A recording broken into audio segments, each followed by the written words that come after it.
Thank you so much kay Okudasan. Ole tuna chuan final kan han theng ta ni a alo mom hle ani he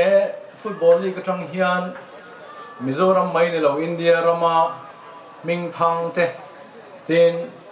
India ram team a khel phak hial te player alo cher chuak to football a zon na ta na Mizo te bultran na poimo takani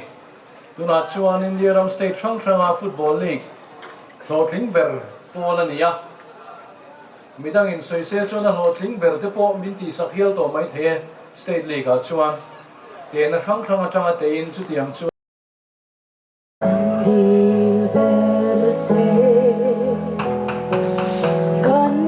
ram kan nam min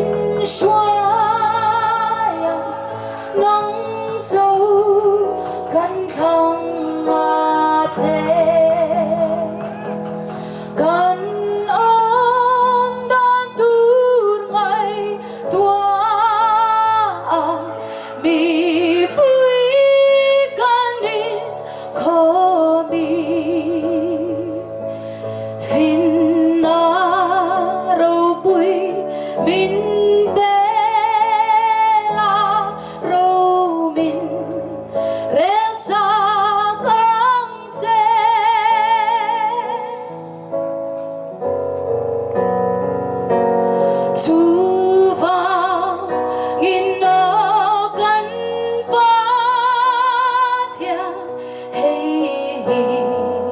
Kandil berte